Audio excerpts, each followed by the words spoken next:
The Los Angeles Dodgers began the NLDS on Tuesday night after a historic 2022 season in which they won 111 games, tied for third all-time in baseball history. And yet none of that will matter if they get knocked out early by their baby brother, the San Diego Padres. The Friars just took down the mighty New York Mets behind the pitching of Yu Darvish and Joe Musgrove, and timely hitting from Christian Machado and Profar, among others. Their hitters walked 12 times in that 3-game wildcard showdown, wearing down a Mets pitching staff known for its swing and miss capabilities. That's not a fluke. The Padres were actually 5th best in all of baseball at laying off pitches outside the strike zone. They had a 4th best 8.9% collective walk rate, and they were actually better at making contact than the Dodgers were, if you can believe that. But the Padres also struck out 31 times in 117 plate appearances against the Mets this past weekend, which translates to a 26.5% strikeout rate. In 2022, they had one of the lowest swing rates inside the strike zone, which led to an unusually high called strike percentage of 17.4%, 4th worst in all of baseball. You could say the Padres were a little too patient at times. That bodes well for the Dodgers because of the lefty trio they're throwing out in the NLDS: Julio Urias, Clayton Kershaw, and Tyler Anderson, all crafty pitchers with pinpoint command. If they exploit the strike zone, they should be able to neutralize a resurgent Padres offense. Another thing in favor of the Dodgers, they won the season series 14-5, including 6 of the final 9 meetings against the Padres in September, and 8 out of the 10 games played at Dodger Stadium, so Dodger fans will surely play a huge role in this upcoming series. The Dodgers connected for 31 big flies against San Diego this season, the most they had against any single team. 3 bats that stand out: Mookie Betts, who will look to set the tone for the series from pitch number 1 after he slashed .361, .474, .705 against the Padres during the regular season. Basically, he hit like Babe Ruth whenever he faced the Friars this season.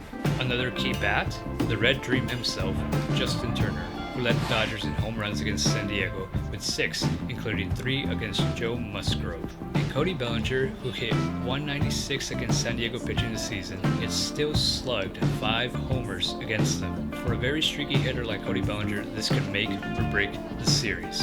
Game 1 should be a lock for LA, and here's why. Sean Manaea's 11.72 ERA against the Dodgers this season was historically bad, but likewise, in just 3 starts this year versus LA, Mike Clevinger, the potential Game 1 starter, allowed 14 earned runs and 5 homers, including 2 to Will Smith. But after that, don't discount the Padres' 3-headed monster of Yu Darvish, Blake Snell, and Joe Musgrove.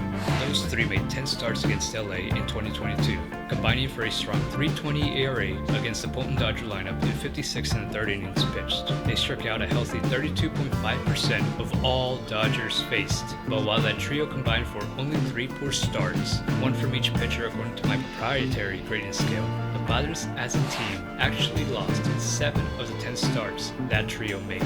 Now, I don't believe the Dodgers will necessarily pummel these 3 pitchers, as they all have something going for them right now. Against the right-handed Yu and Joe, the Dodger lineup must force them to elevate the fastball in the zone by laying off their filthy breaking pitches. Easier said than done. As for Snell, the formula is actually much simpler, one they've been sticking to in all of his starts this year. Work the count and get him out by the 5th inning, as was the case in the wildcard series. Darvish, Snell, and Musgrove would start in games 2 through 4, respectively. Though if the Padres find themselves up 2 games to 1, don't be surprised to see them hold off Musgrove for a potential Game 5 on Sunday, as opposed to starting Yu Darvish on 3 days rest. Since remember, this year, there's no off day in between Game 4 and Game 5, and it wouldn't be a shock to see Josh Hader early in games, especially against the Dodgers' left-handed hitters. Despite his struggles this year, he is still their best lefty reliever and held the Dodgers to a .91, .167, .182 slash line with a 41.7% strikeout rate, albeit in a small sample size. To counter Hader, the Dodgers could add the quote-unquote dynamic yet inexperienced Miguel Vargas to the roster in place of the light-hitting Hansel Alberto.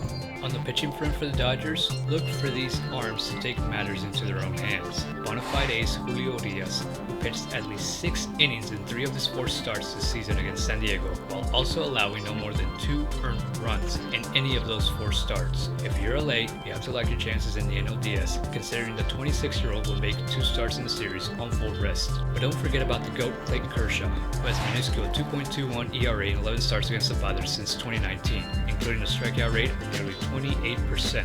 And lastly, if the series extends past 3 games, you figure Tony Gonsolin will play a pivotal role in Game 4. In 2 starts this year versus the Padres, he had an incredible 30.4% strikeout rate while holding them to just 1 walk.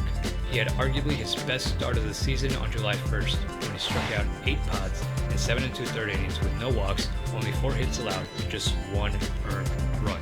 The biggest threat to the Dodgers' pitching plans, however, public enemy number 1 Manny Machado, who struck out in 38% of his 73 plate appearances against the Dodgers this season, yet he did hit 4 bombs out of the ballpark against Dodger pitching.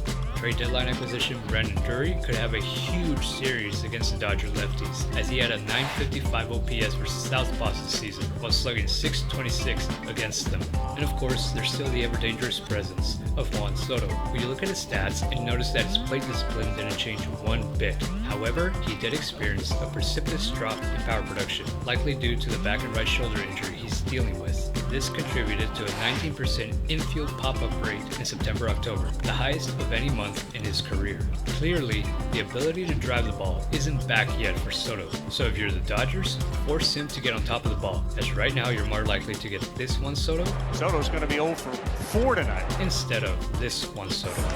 But a hitter of his caliber, with a cold heartbeat made for October, could still do damage with a well-placed ground ball. So the equation is twofold. You have to get the guys that you're supposed to get out. That includes Grisham and Nola at the bottom of the lineup and Profar at the top. The lefties Alex Vesia and possibly Andrew Heaney will act as Dave Roberts' go-to deterrent against Soto, as they possess the fastball-slider combo that could decide the outcome of this series. I do like the Dodgers' chances to advance to the NLCS for the 6th time in 7 seasons. I predict they'll lock down the NLDS in 4 games, primarily behind the arms of Cy Young Award candidate Julio Urias and Clayton Kershaw, who just posted the lowest full-season ERA and fielding independent pitching since his dominant 2016. But should the Dodgers lose, well, at least it won't be because of Craig Kimbrell. Ball 4, Padres win!